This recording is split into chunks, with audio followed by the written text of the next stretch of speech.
Breaking news now to share with you related to tomorrow's economic announcement slated to come from the federal government. The CBC's David Cochran is joining us now. David, you have some exclusive details?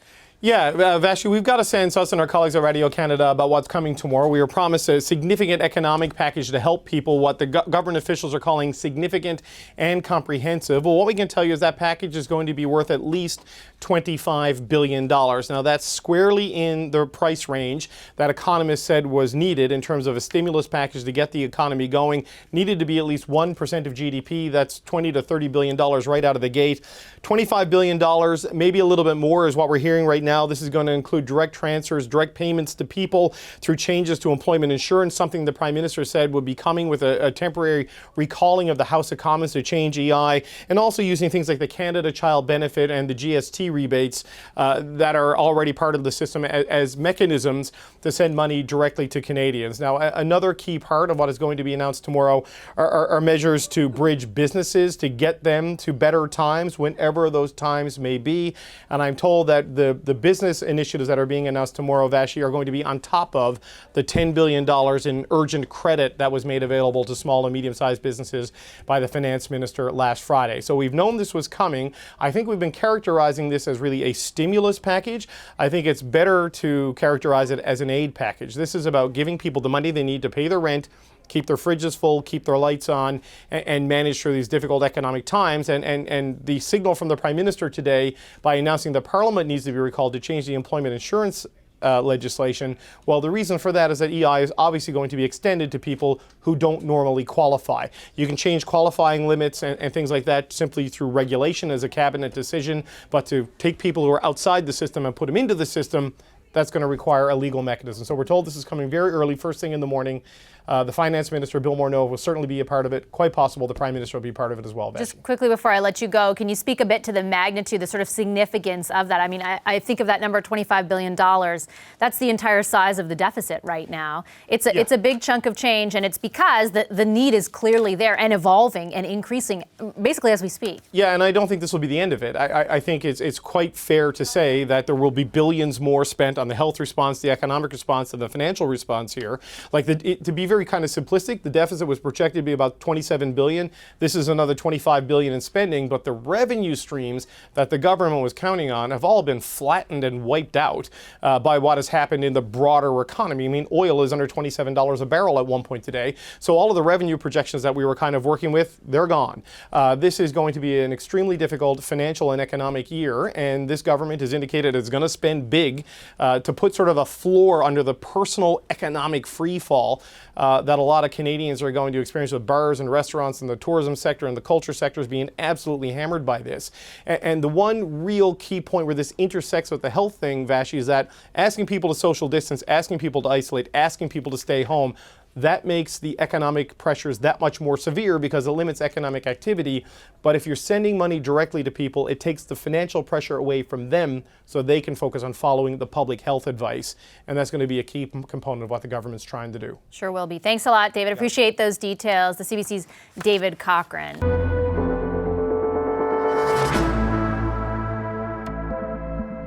They need to make sure that they're not shortchanging people in this crisis. It's a go big or go home environment, it seems to me. The people that I've been talking to, whether they be in labor, whether they be in industry, the BC Business Council, Chambers of Commerce, Boards of Trade, this is a crisis situation and we need an appropriate response from all orders of government, and I'm confident that the Prime Minister and his team understands that.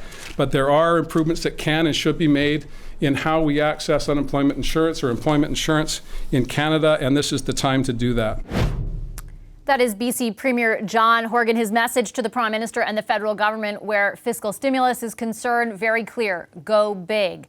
Experts throughout the past week and a half, economists have weighed in saying that 1% to 2% of GDP is going to be needed. The government is set to unveil that package tomorrow morning. What should the money be spent on? Let's bring in Kevin Page. He's, of course, a former parliamentary budget officer, now the president and CEO of the Institute of Fiscal Studies and Democracy. Hi, Mr. Page. Thanks for making time for us. Nice to see you.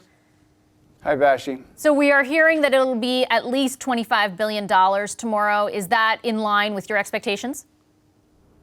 Well, I would say it's at the bottom of expectations, 1 percentage point of GDP. probably even a bit smaller than we saw in the 2008 financial crisis in terms of a stimulus package for that year. If you compare with what we just heard, happen in the United States today, where they're talking about stimulus packages in the range of $850 billion to $1.2 trillion. It's that 20, even on, if you scale it up and compare it for the different size of the Canada versus the United States economies. So it's on the smaller side, but again, we don't really know, will there be more announcements after tomorrow with respect to the finance minister? And they have kind of signaled that that could be the case, given that the Prime Minister sort of said if it has to do with EI and amending the qualifications, for example, the House might have to be reconvened. So we're waiting to see if that's outside, I guess, of what they announce tomorrow. What, if you're talking about what the money or how much money it is, let's switch and ask, what should it be spent on? What do you think about that? Well, I mean, we know, fiscally, when we look at, the financial state of the federal government, we compare that with the provinces. We know that the federal government's on a much better footing. So on these, and the first real issue, what everybody wants us to focus in on is dealing with the public health crisis. I think we need to provide a lot more monies, to the provinces to deal with, issues around beds and ventilators, and just making sure we have, the personnel in place. So again, I think, in that kind of context, I think we need to see, much more money. There was an announcement, about a week ago now, from the Prime Minister on $1 billion, of which only something in the neighborhood of $500 million was made available to the provinces. So we need something much bigger on that component.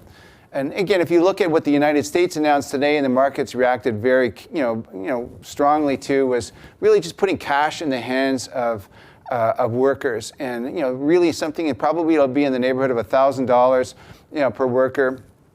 And again, if you look at our labor market, we have some 3 million Canadians that are part-time. We have another 3 million plus, Canadian workers that are self-employed. Like, we need to make sure that those, that they have the kind of money that they need to get through this period of time, which even the Prime Minister alluded today is probably months. It's not weeks. That idea of direct payments, how crucial is that going to be? You're right, we heard from Secretary Mnuchin, for example, earlier today, indicating that they're going to do the same thing south of the border. Is that where you see this going? I think it's the next big priority after dealing with the health issue. Again, I think when people look at what happened in China, in the early part of this year, January, February, they really saw double-digit declines, in GDP, big declines in consumer spending. I think we're, likely Canada, we're probably facing something like a double-digit decline in annual basis in the second quarter, which will be even larger than we saw early in 2009 and early in that financial crisis. So putting money in the hands of consumers, workers that that are going to be laid off over this period of time is absolutely crucial.